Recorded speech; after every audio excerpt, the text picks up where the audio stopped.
I don't remember the first time I stopped looking at my wife the way I used to. Maybe it was gradual, a quiet unraveling over years of routines and ignored silences. Or maybe it was one moment, one sigh too long, one look that held no warmth. But somewhere along the way, I started feeling like a ghost in my own home. Karen and I had been married for 27 years, raised 2 kids, built a quiet life in a modest 2-story house in Asheville. We used to laugh, we used to touch. But for the last couple of years, we just coexisted. She was tired, always tired. From work, from life, from me. Conversations turned into checklists. Affection became obligation. We weren't fighting. That would have meant we still cared enough to raise our voices. No, we were just drifting. Quietly, politely, like strangers sharing a bus stop in the rain. Then April moved in next door. She was 32, recently divorced. Moved in with just a couple boxes, a dog, and a Mazda that coughed every time she started it. The first time I saw her, she was struggling to carry a bookshelf from her trunk. I offered to help. She smiled like I'd saved her life. "You're a saint," she said, brushing hair from her eyes. "Doug, right?" "Yeah," I nodded. "You must be new around here." We carried that bookshelf into her living room together. Her place was still half empty, a mattress on the floor, unopened boxes in the corner, a candle burning on the windowsill that smelled like cinnamon and rain. I told myself I was just being neighborly. But I stayed longer than I should have. She made coffee. We talked. About her divorce, about her dreams, about Asheville's best pizza. I laughed more in that hour than I had in the last 6 months with Karen. When I walked back into my house, Karen didn't even look up from her laptop. "Where were you?" she asked flatly. "Helping the new neighbor with furniture?" She nodded, not really listening. "Dinner's in the oven. I'm going to bed early. I've got a headache." April started waving every time I stepped outside, inviting me over for coffee on weekends, sharing leftover banana bread she'd baked too much of. We talked about books, about music, about the little things that make you feel human again. I told myself it was innocent. I wasn't sleeping with her. I wasn't touching her. I was just enjoying her company, feeling seen, feeling wanted. That's not cheating, right? One Saturday afternoon, I was helping her fix a dripping faucet. Karen had gone to visit her sister for the weekend. April wore a hoodie, no makeup, hair up in a messy bun. She looked young and alive and complicated in all the ways that pulled at something I thought I'd buried. We were laughing about something stupid. I can't even remember what. And then she looked at me, really looked at me. "I like when you smile," she said softly. The room went quiet. "I don't see it much," she added. Neither did I. Before I could say anything, she leaned in and kissed me. I didn't pull away. It didn't become physical after that, not yet. But something changed. I started lying to Karen, little things. I had errands, or a late meeting. My phone was always face down. I flinched when she reached for it. We hadn't touched in months, and now I was grateful for the distance. Less chance she'd smell the cinnamon on my clothes or notice the warmth missing from my voice. One night, I sat in the car outside our house for 20 minutes before going in. The porch light was on. Karen was in the window, folding laundry. She looked older than I remembered, tired in a way that had nothing to do with sleep. And I hated myself, but not enough to stop. April's texts were the only thing that made Doug's heart beat faster lately. She had a way of making him feel younger, bolder, like he still mattered outside of his responsibilities. Even when she sent just a smiley face, it lit him up in ways Karen hadn't in years. One evening, she invited him over for just a drink. Doug told Karen he was meeting an old friend from work. He hated lying, but it came easier now. Her house was tidy, cozy, newly decorated in soft colors. She poured him a whiskey, and they sat on the couch with the lights dimmed and a record playing softly in the background. It felt like he was in a different life. April tucked her legs under herself and leaned toward him. "Do you ever feel like you're just surviving?" Doug laughed quietly. "Every single day." She nodded slowly, watching him. "I used to think my marriage was everything." Then he left, just walked out, like I never existed. Doug looked at her, eyes softening. "I'm sorry, April." She took a long sip. "Don't be. It was the best thing that ever happened to me. Now I get to choose who I let into my world." There was a pause. The air between them thickened. Then she moved closer. Doug didn't resist. Her hand grazed his, and the world tilted. He kissed her. It was slow at first, tentative, but quickly deepened. She pulled him in, and he let himself drown in it. For the first time in years, he felt alive. Not useful, not dependable, desired. Afterward, they sat on the couch, fingers loosely interlocked. Doug stared at the ceiling, heart thudding. He felt both exhilarated and terrified. April whispered, "You don't have to go back tonight." He hesitated, but eventually shook his head. "I do. Karen will be suspicious." April's face didn't change. She nodded, then stood up and disappeared into the kitchen. Doug left soon after. In the car, he sat with the engine off for 10 minutes, gripping the steering wheel with white knuckles. He had crossed a line he couldn't uncross. When he got home, Karen was watching TV in the living room. She looked up. "How was dinner?" Doug forced a smile. "Fine. Mike's still the same loudmouth." She chuckled. "You're late.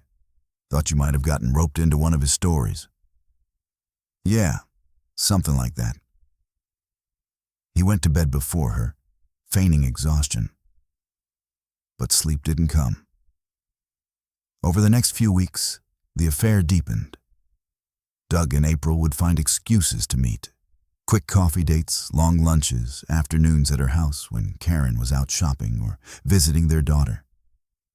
Every stolen moment was electric, but it also chipped away at his conscience. Karen began noticing. "You've been distant lately. Everything okay at work?" "Yeah, just stress," he replied too quickly. One night she asked, "Do you still love me, Doug?" The question hit him like a hammer. He stared at her, unsure what face he was wearing. "Of course I do," he said. But even as the words left his mouth, he felt the hollowness in them. Karen nodded slowly, but her eyes told him she didn't believe it. Doug started imagining how it might end. Would he leave Karen? Would April want more than stolen moments? Was this just a midlife spiral he'd regret forever? At April's house one evening, she poured them wine and sat close. "Have you thought about telling her?" Doug flinched. Telling Karen? Number that would destroy her. April raised an eyebrow. "You think she doesn't already feel it?" He sighed. "She's not stupid, but she's also not ready to hear it." April leaned in, her voice soft. "And what about me, Doug? What am I? A secret? A midlife thrill?" He looked away. "You're more than that. I don't know what I'm doing." She didn't answer, just sipped her wine and stared into the distance. That night, driving home, Doug felt the weight of everything crushing down. His marriage was crumbling, his soul was fractured, and the fantasy he'd built around April was starting to feel like a trap. Karen was already asleep when he walked in. The house was silent. He stood at the foot of the stairs for a long time, staring into the darkness. For the first time, he whispered aloud, "What the hell have I done?" And still, he didn't stop.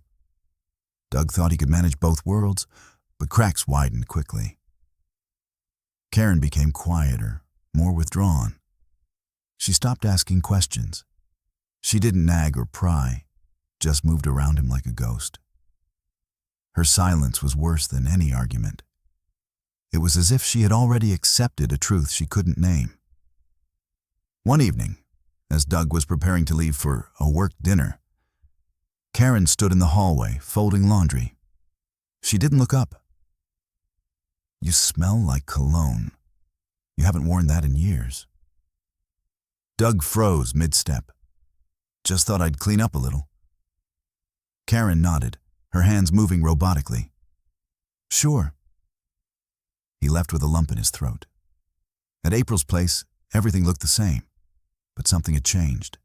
She was radiant, smiling, playful, but underneath that, Doug sensed impatience. After dinner, she wrapped her arms around him and whispered, "I want more." Doug kissed her, but didn't answer. April pulled back. "I'm serious, Doug. I don't want to be the woman hiding behind closed blinds. I want mornings with you. I want to wake up beside you, not just watch you leave." He rubbed his face, the exhaustion settling deep. "It's not that simple." "Yes, it is," she said sharply. "You're just too scared." Doug didn't reply. She was right. The next day, he came home early and found Karen in the garden, pulling weeds.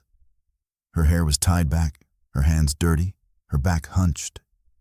He stared at her from the kitchen window, this woman who had stood beside him through everything. Kids, sickness, job losses, aging. She looked up and saw him, gave a small wave, like they were neighbors. That night, Doug asked, "Do you remember our trip to Maine? That tiny cabin with no Wi-Fi?" Karen looked surprised. "Of course, you made pancakes every morning. You burned most of them." They both chuckled. "I miss that," he said quietly. Karen looked at him, really looked, for the first time in weeks. "So do I. But we're not there anymore, are we?" Doug swallowed. "Number, I guess we're not." She stood up slowly. "Doug, are you seeing someone?" His throat closed. For a moment he considered lying. Then he saw the calm in her eyes. Too calm. "Yes," he whispered. Karen closed her eyes. A long silence stretched. Then she nodded. "Thank you for finally saying it." "You knew?" "I'm your wife. Of course I knew." "Since when?" She looked away. "Since the second time you came home late and tried to kiss me like you were still in love." Doug blinked, heartbreaking. "Karen, I never wanted to hurt you." "But you did." Another silence. Finally, she asked, "Is she younger?" He nodded. Karen smiled sadly. "They usually are." "I don't know what to do," he said. "You should have thought about that before you handed her pieces of you that were still mine." Doug sat down heavily on the couch. Karen continued, voice steady. "I'm not going to scream. I'm not going to throw your clothes on the lawn. But I won't live like this. If you want her, then go. But you don't get both of us." Doug looked at his hands. "I don't even know what I want anymore." Karen turned to go upstairs. "Figure it out, Doug, but do it soon, because I'm done waiting." The next day, he sat in his car outside April's house, unable to go in. Her curtains were open. She was dancing in the living room, barefoot, wine glass in hand, spinning to music only she could hear. He smiled, but it didn't reach his eyes. His phone buzzed. A text from her. "Coming in?" He stared at the screen for a long time before typing, "I need time." No reply came. Not then. When he got home, Karen wasn't there. Just a note on the table. I'm staying at Molly's for a few days. Please don't contact me unless it's important. Doug sat in the quiet house, surrounded by memories. The ticking clock, the hum of the refrigerator, the photo frames on the wall. Everything felt heavy with meaning. He picked up a picture. Their wedding day. Karen laughing, wind in her veil, eyes filled with trust. He closed his eyes and whispered, "What did I do?" But the house had no answer. Doug stayed in the empty house for days. He went through the motions, shaving, making toast, even folding laundry. But everything felt hollow. Karen's absence wasn't loud. It was surgical, precise. Her energy was gone from every room, like someone had drawn her out with tweezers. He didn't call April, not once. His phone buzzed a few times. Texts from April, asking if he was okay, if he was coming back, if they were still something. Doug didn't respond. He didn't know what to say.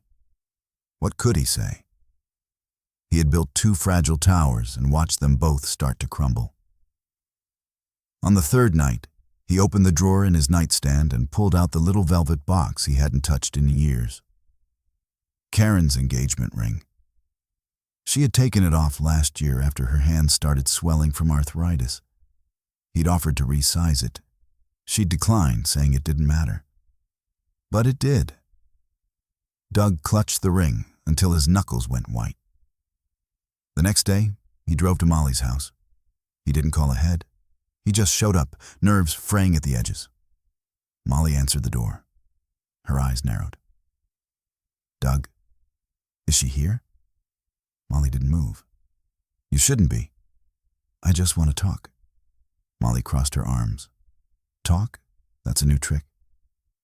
Doug exhaled. "Please." Molly looked over her shoulder, then stepped aside. 5 minutes. Karen was in the kitchen, wearing sweats and a faded college sweatshirt. Her hair was tied back, no makeup, eyes tired. But still the most familiar face he'd ever known. She didn't speak when she saw him, just raised an eyebrow.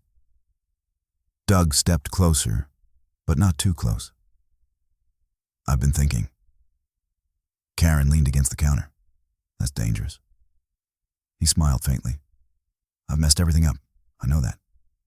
I told you that already. I'm not here to make excuses. I want to be honest." Karen waited. "I don't love her," he said. She blinked. "Do you love me?" Doug's voice cracked. "Yes. God, yes." Karen didn't cry. She just looked at him, and for the first time in a long time, Doug couldn't read her. "I miss you," he added. "Not just the version I remember from our 20s or the trips we took. I miss you. The way you hum when you water the plants, the way you press your cold feet against me in bed, the way you still laugh at stupid commercials." Karen looked down. Doug took a shaky breath. "I don't want to lose you." She looked up. "Doug, you already did." That hit like a punch. Karen continued, softer now. "I spent years giving you everything. I built a life around your dreams. And the moment someone shinier came along, you slipped away." Doug stepped forward. "It wasn't like that." "It was like that," she said.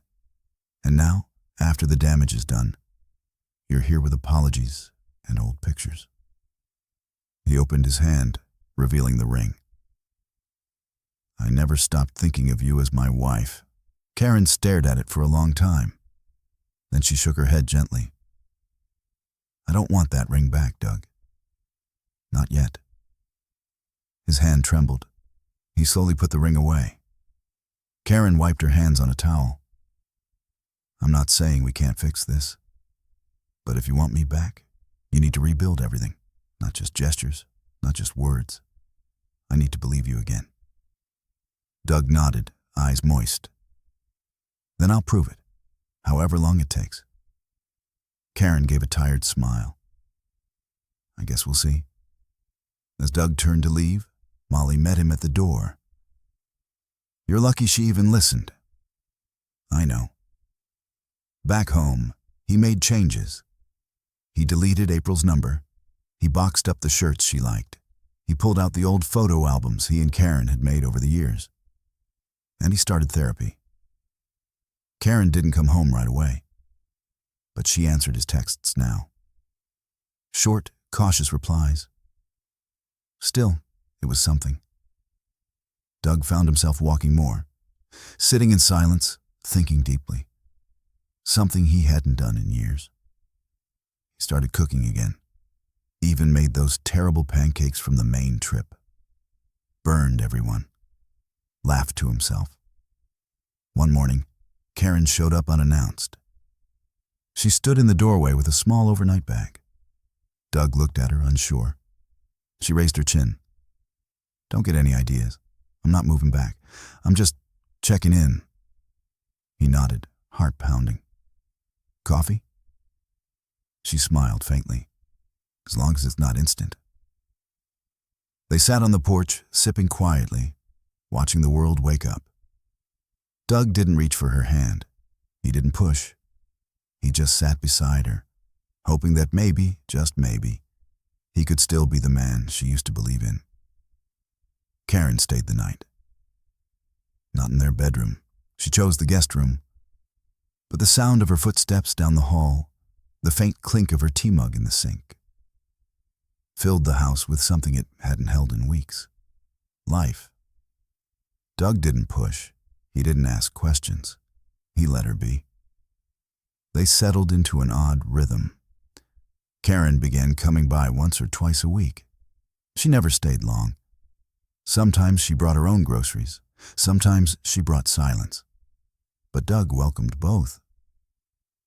One Friday evening, she arrived with a small stack of manila folders. I found these in the attic, she said, placing them on the dining table. Doug opened them. It was their old house plans, the dream home they'd started designing a decade ago, before careers and bills and doubts got in the way. You kept these? Karen nodded. I thought maybe we could finish them. Doug looked up.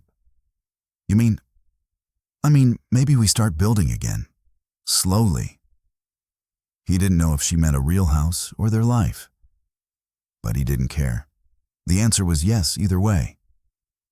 They began spending more time together. Doug invited her to the community garden one Saturday. He wasn't sure she'd come, but she did.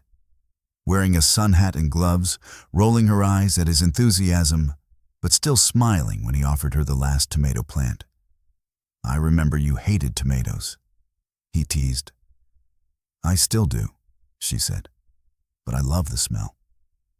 Doug chuckled, still full of surprises. She gave him a look. Not as full as you were. He winced, but she didn't say it with venom, just fact. And somehow, that made it easier to take.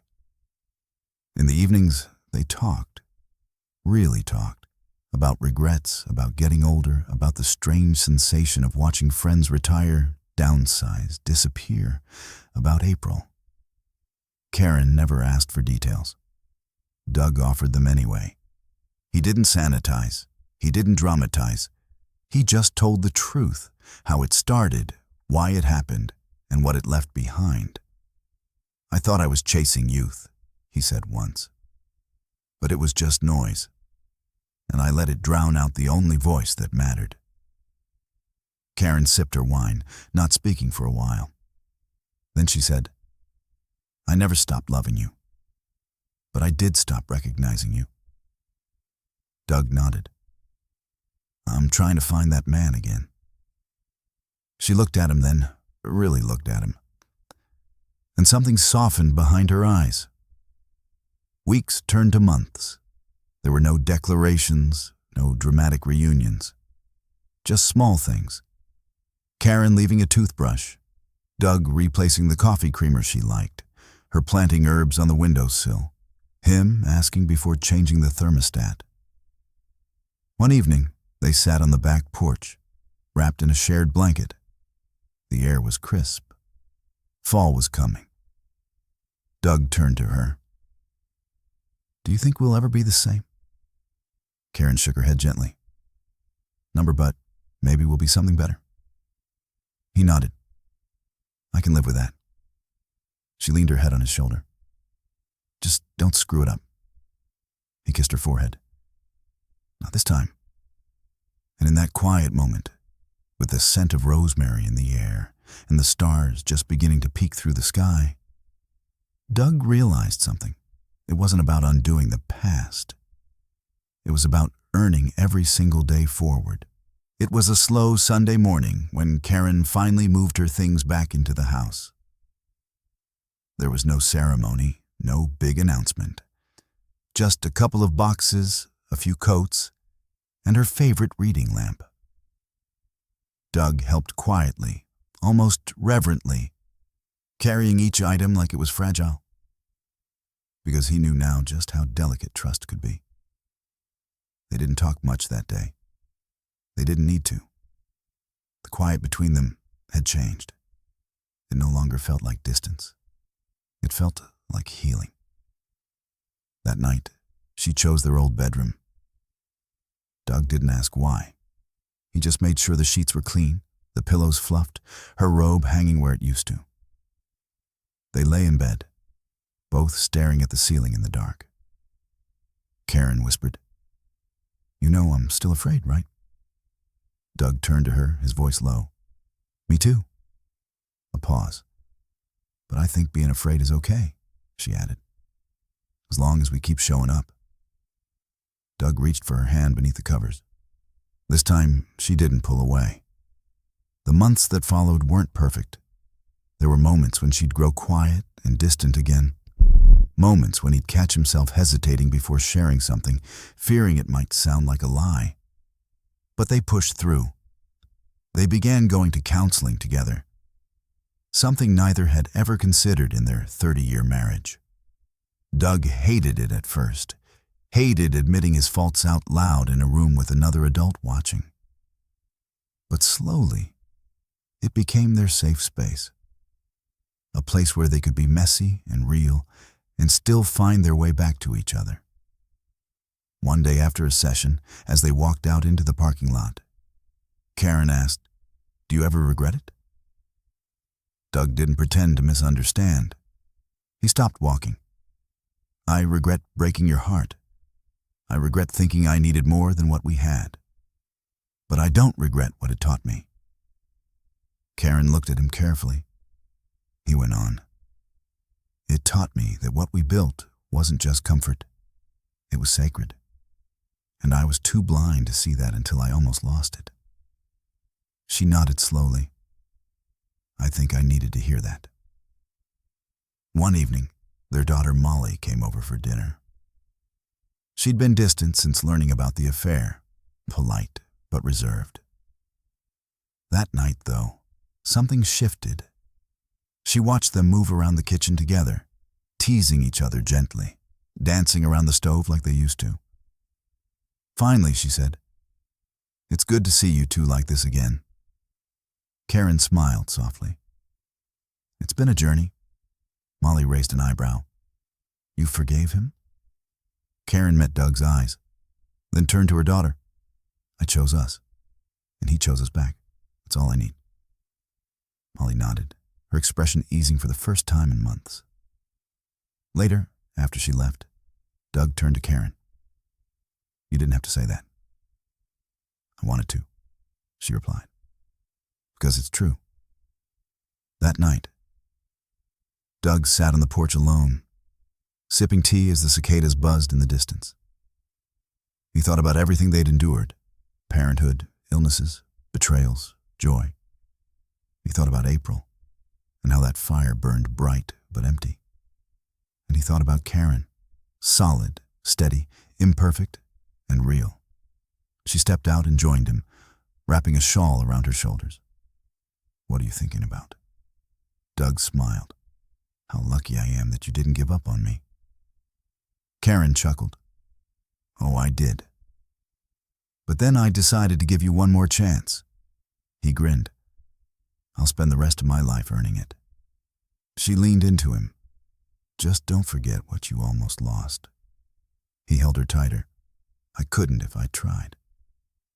And as the night deepened around them, there was no need for big gestures or promises. They had learned something better. To show up, to stay, to rebuild. Love wasn't something you found once. It was something you chose again and again, every day. If you felt something while listening to this story, if it made you think of someone you love or someone you've lost, take a second to hit that like button and subscribe to our channel. Sometimes the strongest hearts aren't the loudest. They're the ones that quietly hold on and never let go.